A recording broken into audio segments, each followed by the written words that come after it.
just getting started here, welcoming everyone in.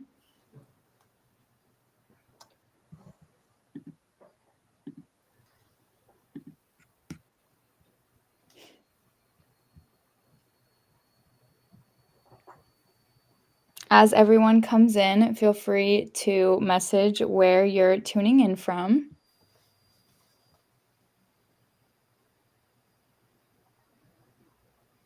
Even internally, we actually have quite a few. Yeah, we're all from different places right now. I'm in Florida right now.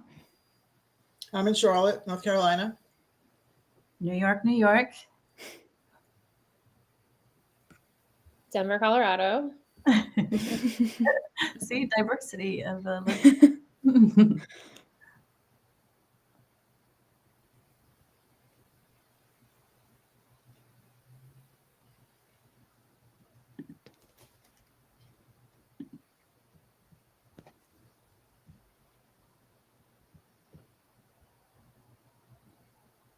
All right.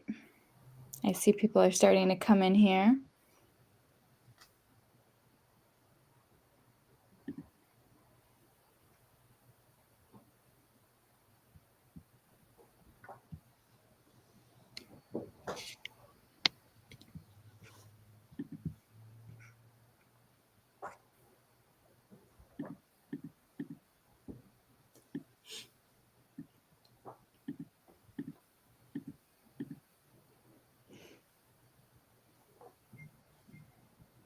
And also, just so everyone knows, there is a little bit of a lag between Restream and YouTube. So if you're asking a question or putting anything in the comments and we're not responding immediately, it's just because it takes a minute for us to see it. But we'll definitely see it and get back to you as soon as we can.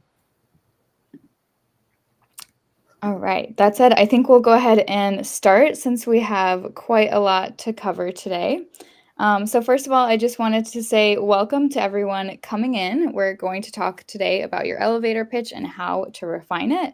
And we have our two guests, Mindy and Pam, here with us today, and I'll let them briefly introduce themselves. Well, I can start, I guess. I'm the co-founder here at Big Interview. And for those of you who have used Big Interview, you've probably seen me as the presenter in a lot of our lessons. So Big Interview came out of my experience as a career coach. So I've coached at this point hundreds of different job seekers from all different industries, backgrounds, and people facing the same challenges that you might be facing right now. So hopefully that will help me to answer your questions and provide some good advice for you today. Excellent. Thanks, Pam, for having me. I so appreciate it. And I thought it would be fun, since we're talking about elevator pitches today, I thought I would give you mine. And that way you get to know a little bit about me in under a minute. And that's the whole key, is to get it in quickly. And I like to start with a little hook just to get you interested.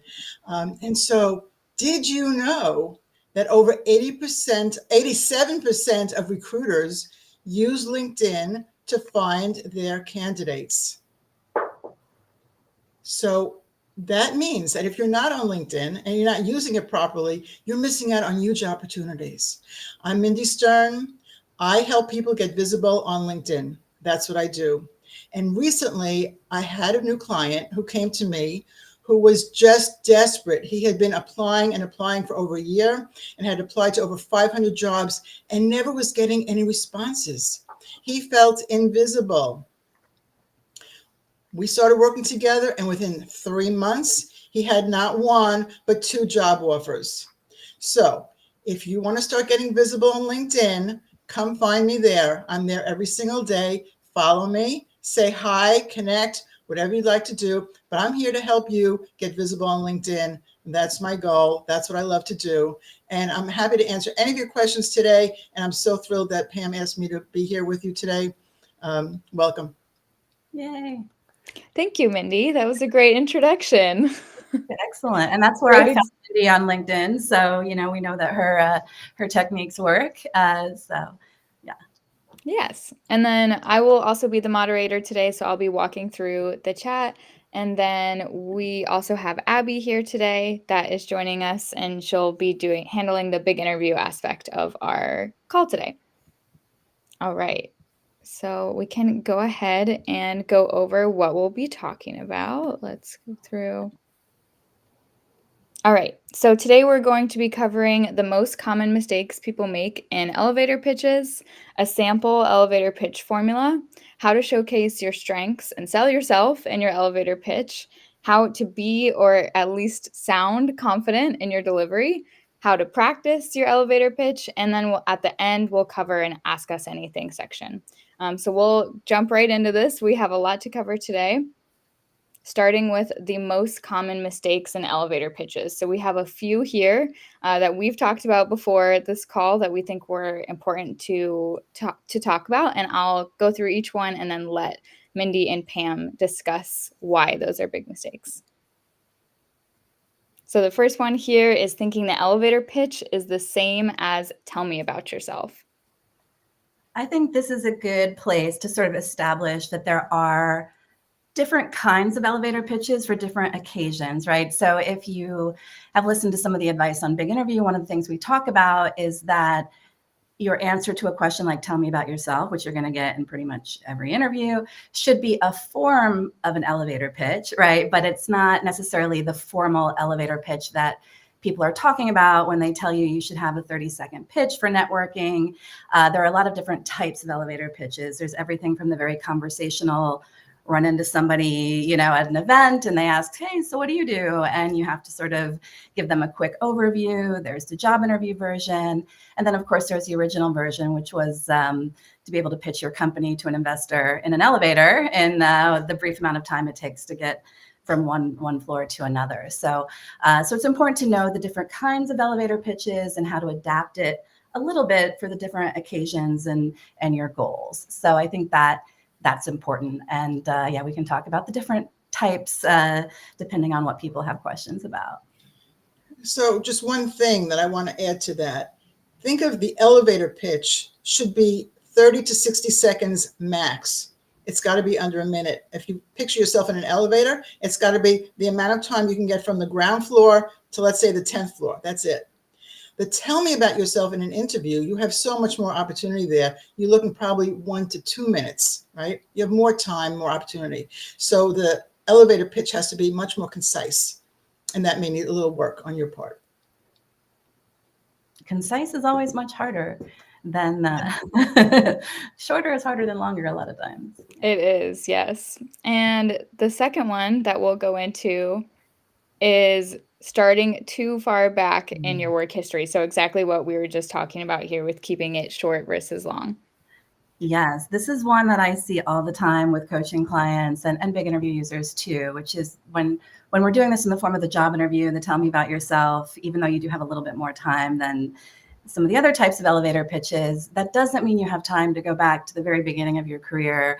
I've had people start in childhood, people start in high school, people start with their first job when they've been working for 20 years and talk about each job, why they left each job. And by the time they get to the most recent information, which is really going to be the most relevant for the person who wants to hire them for their next job, the person's tuned out. We know attention spans are short. So if you start too far back, of course, there's a place for talking about older experience and incorporating that into your background story, but you want to make sure that you are leading with information that's going to feel relevant, that's going to grab them, and that you're not burying that information too far into your pitch. And one other thing that I'll add to that is think about who your audience is, right? What do they want to hear? They don't want to hear what you did after high school, right? Unless it's completely relevant to the job. They want to hear what you can do for them, right? And the quicker you can get to that, the value you can provide, the better off you're going to be. So let's not go into ancient history. As fascinating as it probably is. Yes, I'm sure. All right, and then the third mistake here is getting too nervous to deliver a pitch that sells your experience and skills. Yeah, I mean, I think nerves are a big factor for a lot of people when it comes to job interviews and networking too. A lot of people hate networking. It is very uncomfortable, especially if you're an introvert or have any introvert tendencies. It can be very uncomfortable. And I think the other piece of it, even if you're not overly nervous, most of us have not been taught how to sell ourselves. And even the idea of like selling yourself is like a dirty word. It's like people feel like it's very awkward and they shouldn't be doing that. And people should just naturally like understand how wonderful they are. And unfortunately, that's not going to happen in the short time frame that you have in a job interview or an interaction in a networking event. So you really do need to do that prep in advance to not only think about how to sell yourself, and of course, in an engaging, likable, non-obnoxious way, right? We've all known people who sell themselves in a way that is not engaging or likable. But thinking about the things that you want to emphasize and then practicing, because if you're not used to talking about yourself that way, it's going to feel really awkward. It's going to feel really false, and you're probably going to shy away or stumble. So doing that prep and practice in advance, especially if you're uncomfortable, is very important here. Absolutely. And the best way to get over nerves is to do things over and over again. It's like learning how to ride a bicycle. At the beginning, you're going to fall, right? So take videos of yourself. It's so easy today to see what you sound like. We used to say, look in a mirror. I don't really like looking in a mirror. It's too confusing to me. But you can, tape yourself on the phone and you can see how you sound and then just keep doing it over and over again. The more you do it, the better you'll get and the better confidence you'll have. Practice makes perfect is a cliche for a reason, because it really helps. Absolutely. It really helps. And that's something that we'll talk a lot more about later in the rest of the webinar. Going off of that, we also are going to go through the elevator pitch formula. So you'll be able to practice that and use this going forward. This is something that let me go to the actual formula so you can see it first. This is Mindy's formula to how she creates an elevator pitch. And this is something that we'll be using today to break down the steps. So I'll go ahead and let you all talk about it and introduce the formula. Yeah, I want Mindy to walk us through because I think there are a lot of formulas floating around out there, but this one I think is a very straightforward version. So before I begin the formula, you need to know your audience. Okay, so if you were listening to my hook when I introduced myself, I talked about how recruiters use LinkedIn because I know I'm speaking to largely a group of job seekers. If I was perhaps talking to a group of people who want to start their own business, I might use a different hook. I might say, did you know that more than half of people who own their own small businesses are over 50? You need to use a hook that's compelling, a question, a statement, something that's going to draw the person in. So that's to grab their attention. You may be in a room full of people who have very similar skills to you. How are you going to differentiate yourself from these other people? Draw them in with a hook so they start listening. And then after that, you introduce yourself, your name always, and just briefly what you do. Why do you want people to know who you are? What differentiates you from somebody else? Number 3 is your unique value. Again, when we're talking about that, think about why you are providing more value than the person next to you who may have very, very similar skills to you. And I think the most compelling piece of this formula is that example, something that you have done that has helped someone else because of what you have provided. That example that I used where I helped a client go from 0 views to offers in 2 months. That's a remarkable statement and actually happened. I was pretty surprised when it happened myself. It doesn't usually happen that quickly. But because it happened that quickly, it made a huge impression on me and on the client, of course. So take something that you have done in your past that you're particularly proud of and create that so that people will understand what you do and how you could make a difference in their organization.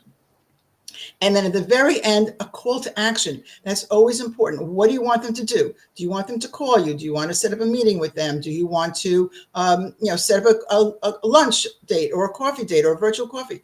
What do you want them to do? You have to help them know how to react to you and how to follow up. That's my formula. Awesome. And we can circle back to this later, but I have a slightly different but similar formula that you can use for that tell me about yourself pitch within the interview. Obviously, that's going to be a little bit different in terms of, having a call to action and, just adapting that. So if we have time, we can talk a little bit more about that, but it does cover some of the same things for sure. All right. And I'll also ask the audience if this structure makes sense to you, what kind of part feels hardest in this formula. And then we'll also go through some examples. So do you think we're ready to go through a good and bad example? Mindy and Pam, sound good? I think that always helps to illustrate things and highlight where the questions might Sure, go. absolutely. All right. So let's go ahead and go to, this is a bad example. So I'll go ahead and read these. Your And this will come out. I love it. oh, yes, absolutely. We love that. So I'll go ahead and read the bad example, and then you can critique why this would not work, and then we'll go through the good one as well. So, hi, I used to work as an office assistant, but I got laid off because of budget cuts. I'm looking for another office job. I've done scheduling, customer service, and organization. I'm good at staying organized and keeping track of things. One time, I helped fix our schedule because people kept messing it up. Do you have any jobs available? Go ahead. Do you want us to critique this? Yeah, let's talk about the things. If this is a bad example, why is this a bad example, right? So, Mindy, what is the first thing that stands out for you in terms of what's not working? So I like to start on the positive. I like that the person said that they're good at staying organized and keeping track of things. I like that a lot. It's a nice, clear statement. What is not necessary there is why you got laid off, and the budget cuts are so distracting to me. I'm still thinking about the budget cuts when you get up to the part of I'm staying organized. So let's not distract them. It's such a short statement. Let's keep them focused on what you want them to focus on. And that's not the laid off part of it. That comes later. They may ask you, why did you leave your company? But it's too soon for that. And so let's stay focused on what we need to, keep your eye on the prize, which is what's good about you that you can provide, what value you can provide. Yeah, absolutely. And, and we'll talk some more. I know later in the presentation, we're planning to talk a bit about if you have been fired or laid off, when and how do you address it? And it's not, you don't lead with it in the elevator pitch. That's one thing that we will say, don't do. Maybe there are certain situations where you might mention it early on, get it out of the way, reframe it. But yeah, you don't want that to take over and be the main focus of the pitch. The pitch should be about what's great about you and not distracting them with why you got laid off or the fact that you got laid off at all. And then getting into the stuff at the end, we don't want to be just vaguely talking about other people messing things up. Do you have any jobs? None of this feels super thoughtful or focused or polished here. So I know that we can definitely do better. I think we may have lost Bree. I know she was having some internet issues. I'm wondering, can anyone else forward the slides? Yeah, that's a good question. I think that we will have to find a way to do that. Let's see. Hopefully she'll be back momentarily. Yeah, if there's anything else, Mindy, that you would like to add to the critique. I think I got a message for Bree, so let me just see.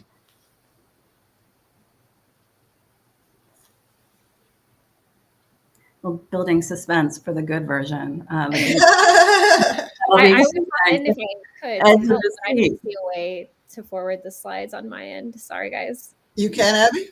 No, I don't. I'm looking, but I don't see a way. Yeah, I don't think I can either. Yeah.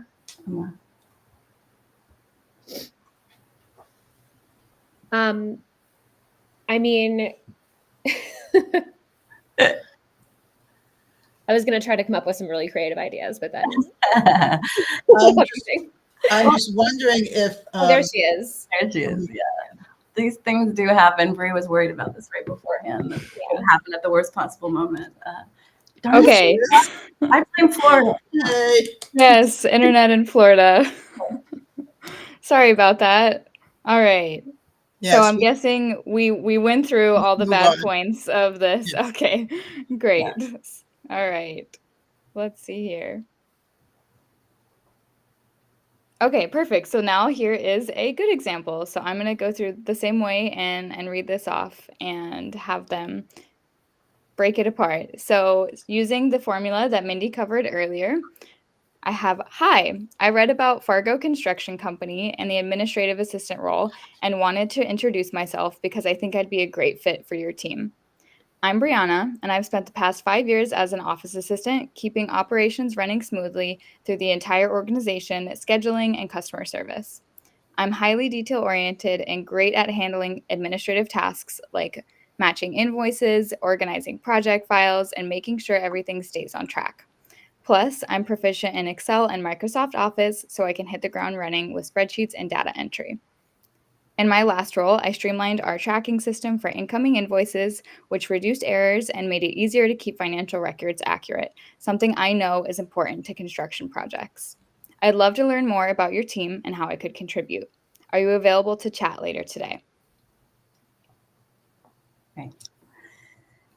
Definitely a lot better, right? And so imagine this is for like a job fair, that this might be a pitch you might give at a job fair or meeting a hiring manager, maybe at an event, right?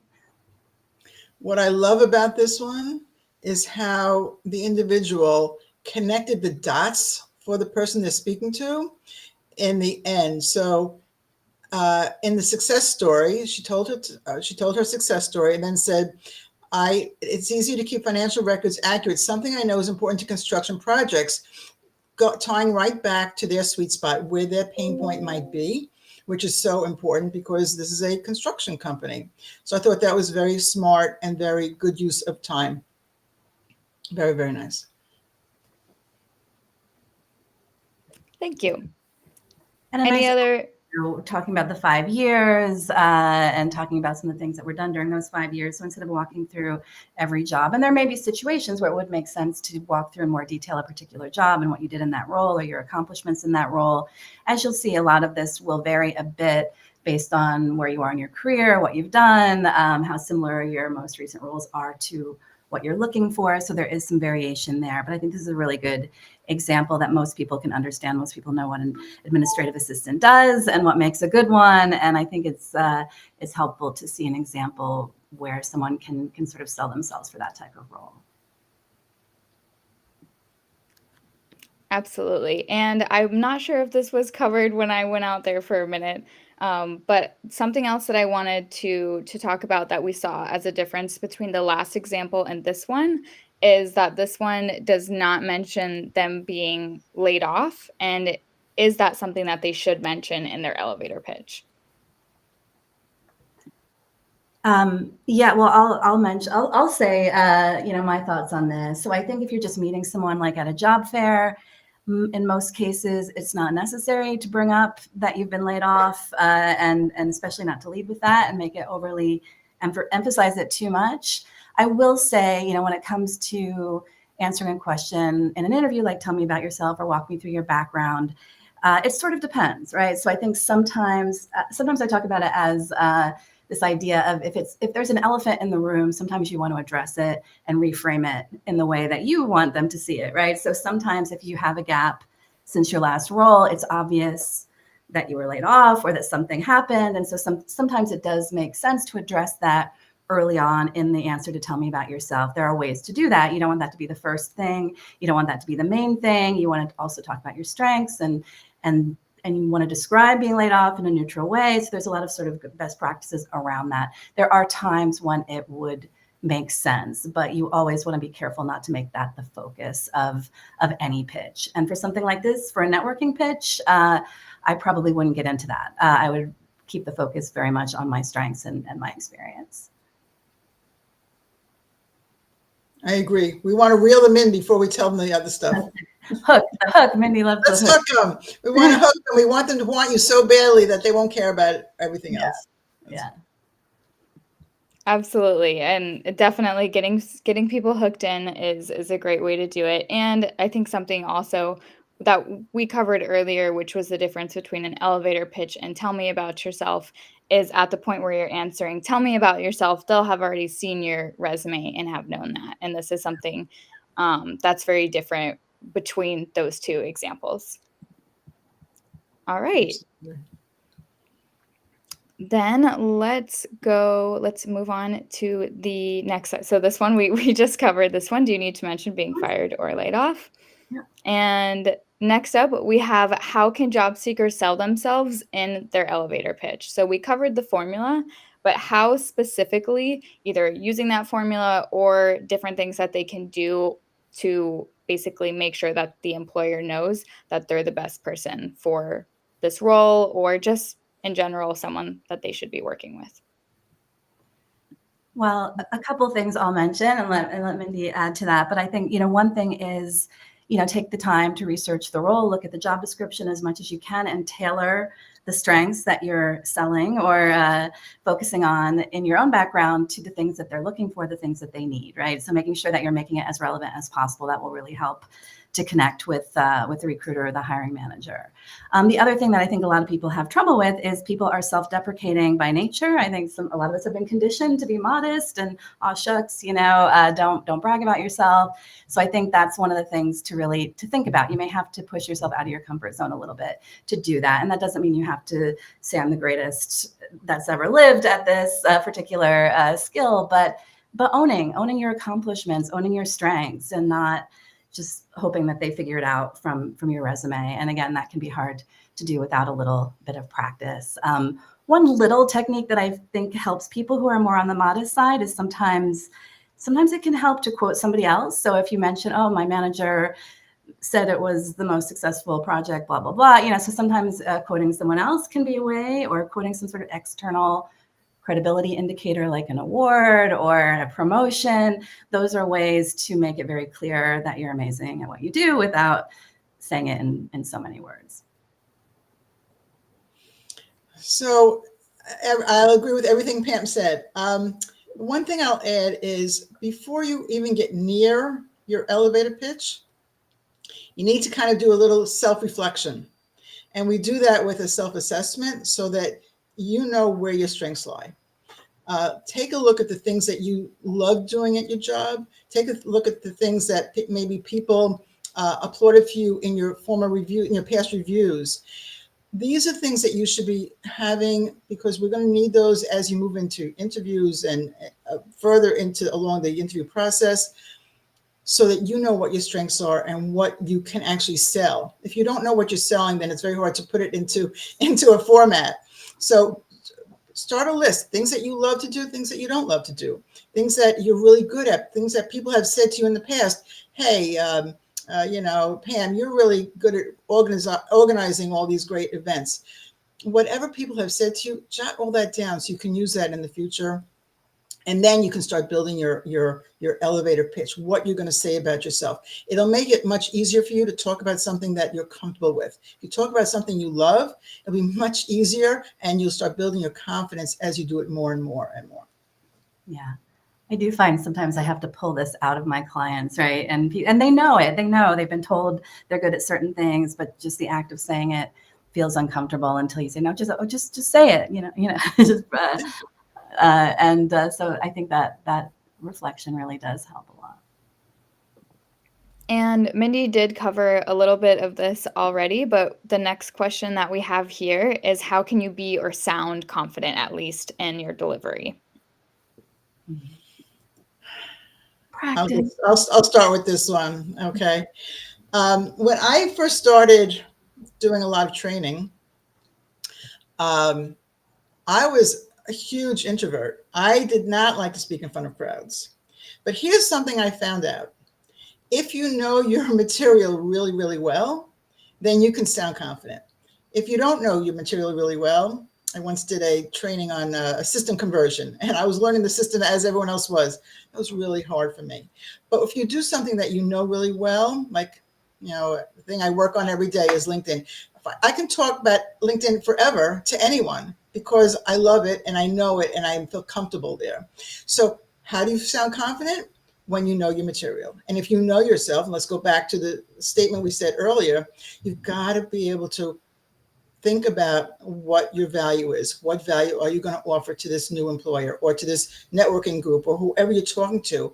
What differentiates you from everyone else? And that, to me, should be something in writing. I'm going to write down a self-assessment, what I'm good at, what maybe I would need some extra support on, those kind of 2 columns. But that's, to me, that's how you get confident. When you start talking about things that you're very comfortable with, then you start building on your own confidence.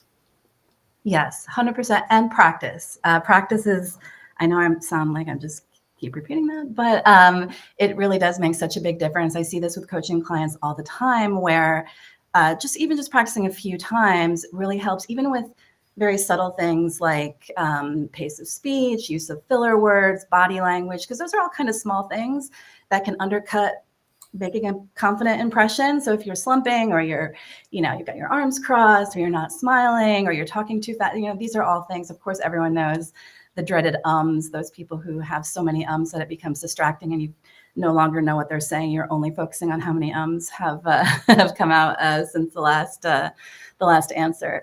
So practice, it's surprising how even without thinking too much about, I'm trying to improve my filler words, the more you practice, the more it smooths out and you start to sound more polished and confident. So yeah, I think that's very important. Absolutely. And that actually takes us to our next slide, which is how to practice your elevator pitch with big interviews. This is where I'll let Abby come in here and talk to us, but that's something that we would like to also, I mean, we all know how important practicing this is, and really practice does make perfect. And the only way to really increase your confidence is to understand everything that you're saying and be truly comfortable in saying it. Abby, would you like to take over sharing your screen? Yeah, and I don't know if you got it, but I sent you a private chat with some links. Okay, perfect. Yes. If you're able to share that out. Yeah, let me share this in the chat. Yeah. So before I go in and kind of show you guys the platform, I just want to, we have participants here from all over the United States, and I want to make sure that you know or remember how to find Big Interview. So Bree's going to share some links in the chat. So just find the link that kind of corresponds to your state. And I am going to go ahead and share my screen now.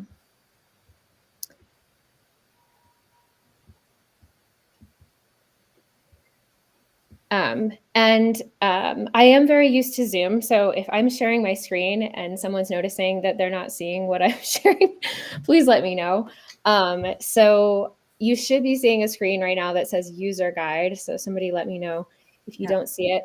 So if you go to the Big Interview site that corresponds to your state and you scroll down, you'll see access Big Interview and login instructions. So there are sort of like different login instructions for folks from different states. So I can't give you just sort of like a catch-all, walkthrough of what that looks like. But if you click on this login instructions link, that will give you a PDF and it'll show you for each individual state how to log in. So I think that's the best I can do in terms of guiding you guys back to Big Interview.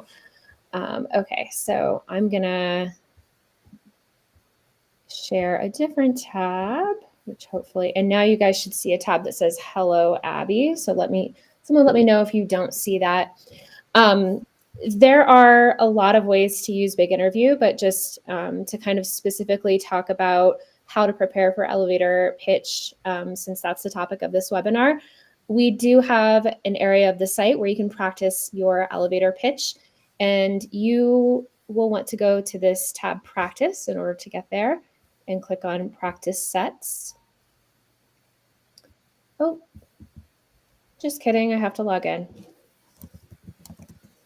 This is one of my favorite things from when I'm demoing the site is when I accidentally get logged out and you guys have to watch me log in.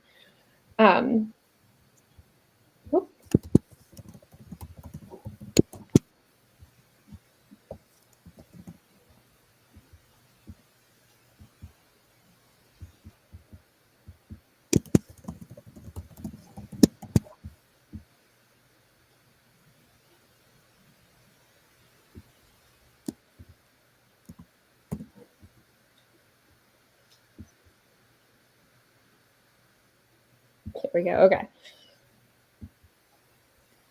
All right. Take two. All right. So you want to go to practice and then practice sets. And then you will be going to general. And if we scroll all the way down here, you will see elevator pitch. And I'm going to show you guys how to practice with this set, but this is going to, it'll be the same directions for any set that you're practicing. So if you come in here and you want to do top 10 questions or you want to practice industry questions, it's the same deal. Okay, so I've got some different variations of an elevator pitch here. I've got the person who I'm trying to pitch. There are some tips here if you want to take a look at the tips before you get started. So if you're ready to practice, you're just going to click play So here what do you do? on your on the person you're trying to pitch, and then you're going to click start recording. I'm not going to give you guys a sample today since we already heard some good samples, but this is where you would record your pitch. Kind of try to remember some of those things that we talked about. This is not a long answer, so try to keep it pretty short. When you are done recording, you're going to hit stop recording. This is a great, we talked a lot about, well, Pam mentioned a couple of times, practice makes perfect. And this is a great time to make any mistakes that you need to make, really practice over and over again. Say all those, get all of the weird things out that you might say when you're practicing. So just a time to really practice. If I mess up, that's fine. I can just delete this. I can re-record. And then if you want to practice any other of these variations, you can just jump to those. So pretty simple. If you want to go ahead and check out those videos that you've recorded, you want to go to practice and then my videos. I think almost all of our participants have access to AI feedback, but maybe there are a couple that don't. But a couple helpful things that you can do from this My Videos area. One of the best things you can do, even if you don't have access to AI feedback, is just do a self-review, and you can do that by clicking review yourself. When you're recording, you may not notice all of those disfluencies. You may not notice that you're doing weird things with your hands. You may not notice that you're talking too fast. Even though it's a little bit cringy, watching the video back can be really, really helpful in order to gain some self-awareness about those sort of oral communication pieces. If you have someone that is willing to also give you feedback, you can share these out for external feedback just by selecting them and coming up here to share now. And you can share this out via email, or you can use this copy link. If you have access to AI feedback, that will show up here and you can check that out, and that will just be sort of another level of feedback for you. But yeah, if you have any questions about getting access to your Big Interview account, about how to use the site, definitely reach out to me, or you can reach out to support by clicking on this little blue chat icon down here, and we can help you out. But this is a great opportunity to practice that elevator pitch, and we hope that you get in and check it out if you haven't already. Great. Thank you so much, Abby, for sharing that. Next, we are going on to some of our questions. Also, we did have someone that says that they're nervous in interviews because they don't prepare very often and they don't know what they're talking about. So that's exactly what we were just discussing, exactly that. And this is a perfect example of when to use that. And I love that honesty. Yeah, I mean, a lot of us do that, right? This is such a really unique life experience. There is almost no other time where you're going to be what feels like interrogated like this. And it feels like something that should come naturally. But the reality is it just doesn't for the majority of us. And we do have a question already to start off with, so I'll go ahead and kick that off. And that's when to use a formula like this in this whole in the job search process. So we talked about a couple of different variations, but I think there are even more than that are out there. So I'd love to hear what Mindy and Pam have to say about that. When would you use it? If you're in a networking situation, or if you are being introduced to somebody, you're going out for dinner and you're being introduced to somebody and someone says, tell me about yourself, or what do you do, or any of those kinds of questions. It's a perfect opportunity. It's like, it should be a trigger in your mind. Ooh, I wrote that down the other day and I practiced it on the big interview screen, and I feel comfortable, and maybe I'm only going to do 2 of those sentences, but I'm going to start. And just dip your toe in the water and start doing that. If you have someone that you are comfortable talking to, a roommate, a friend, your dog, just say it out loud. It's a lot easier to say it out loud, and the second time and third and fourth time, than if you just keep reading it over and over again. I do recommend saying it out loud. Yeah, absolutely. I would agree. And I would say too that, you can use this for like an informational interview, right? If you're talking to someone that might be a networking contact, I would say probably customize it to show your interest in that particular role or company. If you're using it for something like that, even internal networking, we all, probably have been in that situation of possibly looking to advance internally, put yourself up for promotion, or just get some visibility with other executives and departments within your company. So having a pitch in terms of what you do at the company can be really helpful in that case as well.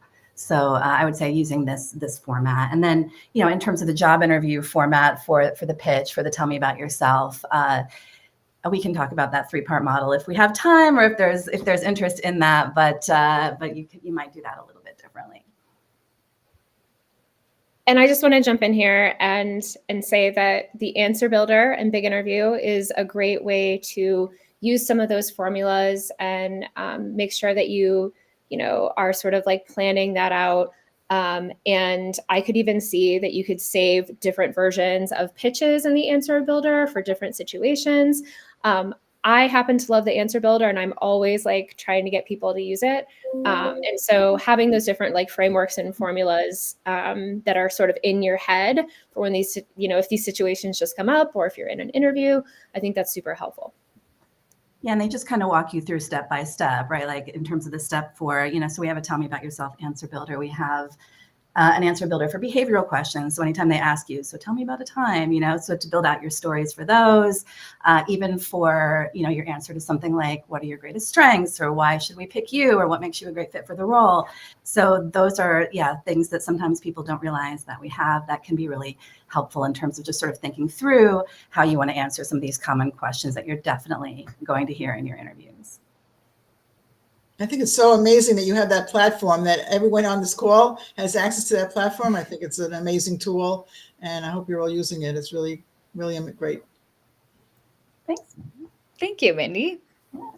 We do have some additional questions. We briefly touched upon when or if to mention if you've been laid off. And one question that we commonly get is, how do you explain it when you're answering an interview question? Mm-hmm. Yes, prep for this, even if it was, a positive, well, layoffs are rarely positive, right? But even if it had nothing to do with your performance or anything, you're going to be nervous, you're going to be sensitive about this topic. It's the kind of thing that can be easily misinterpreted, or people can jump to the wrong conclusions. So I always think, if you've been laid off, if you've been fired, even if you've just, left on your own, but there's a gap, really thinking about how you want to talk about that. And the first thing to do is, and it depends where you talk about it, right? Do you want to bring it up early on, or do you want to wait to be asked about it?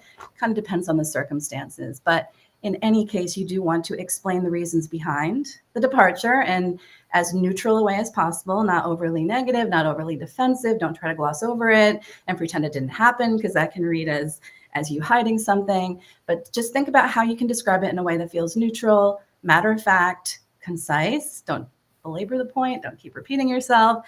And then whatever you can do to then pivot and refocus people on your strengths, right? So if you were laid off at your last job, maybe it makes sense to remind people that all of your previous roles, you stayed for at least 3 years, or you spent, you have a very consistent background prior to this role. Or sometimes it helps to mention, just to help reinforce this impression that you weren't laid off for performance reasons, by talking about, I have great references from my manager in that role, or just mentioning some of your accomplishments.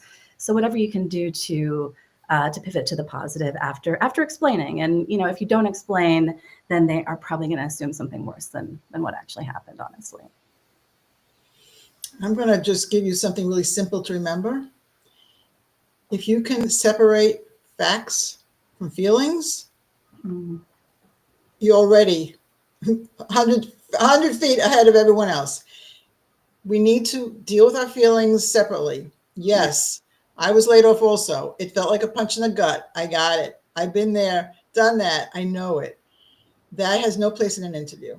And all the bad things that your manager said to you and all the reasons that someone else should have gotten laid off instead of you, none of that matters and shouldn't come into an interview. So separate your facts from your feelings and then focus on the facts. Yes, I was laid off. There was a massive layoff. I think there were about, 100 people that were laid off in my company. But guess what? That opportunity led me to you. And I'm so grateful to be here today because here's the things that I can bring you from my last job. Here's some things that I learned. Here's something that I can bring you because I know that I do really well. Always move into the positive. In any question that you answer, you got to state the fact. Yes, I'll make it up. Yes, I'm not great at Excel. I know how to use it, but here's something that I really know really well, and that's the system that you guys are working on. Just always reframe it. And it's another reason to practice, right? Because, you can get some of those feelings and anger, whatever you're going through, you can get that out of your system before you're in an actual interview. You can answer out loud, and especially if you can get feedback.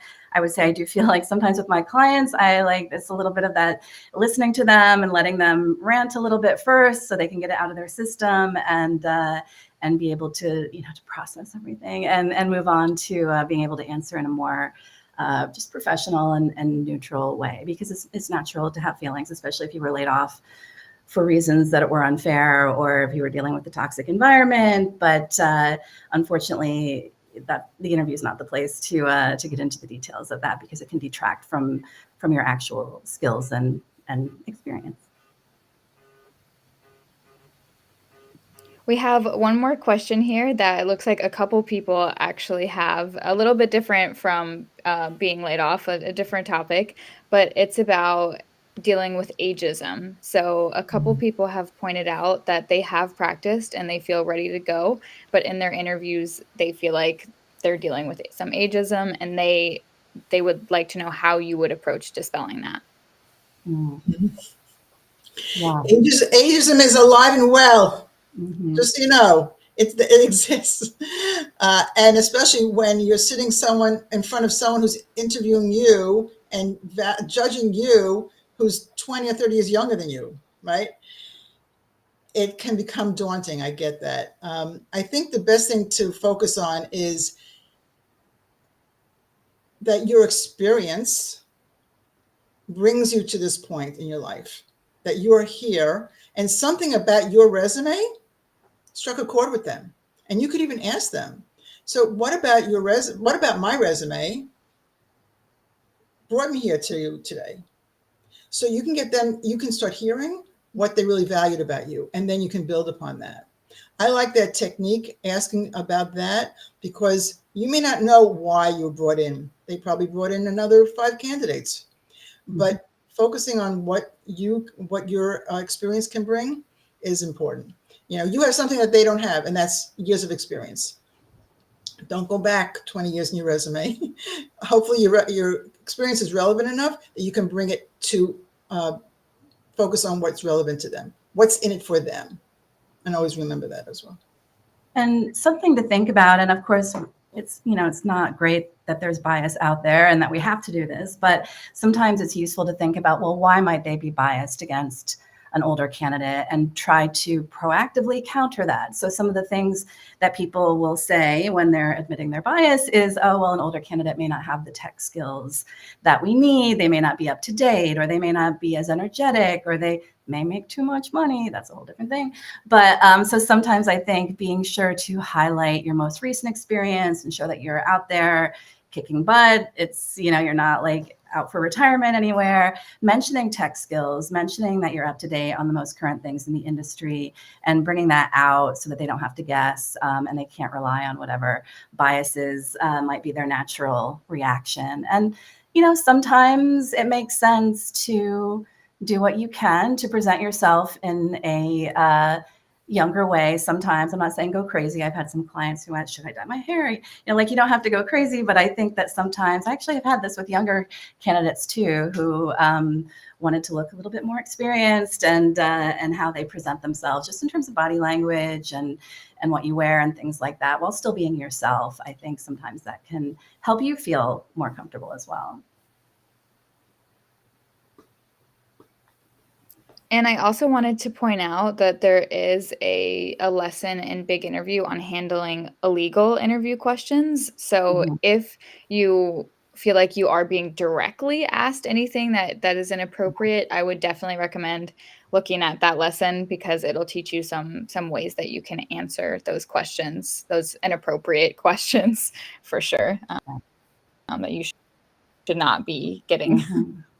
Yeah. All right. Well, I'll leave a last minute here for people to add any remaining questions, and then if there's nothing else, then we can go ahead and wrap up.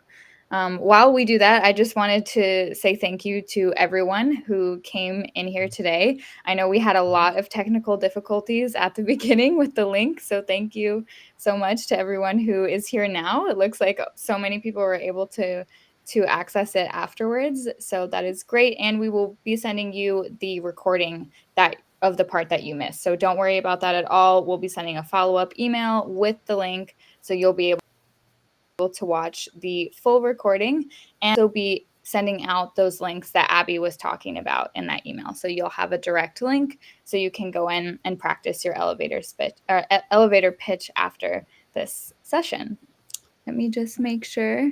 Yep, everyone is just saying thank you. So I'm so Thank glad you, that we were everyone. able to do this. And thank you again to Mindy for donating her time and her Yeah. expertise.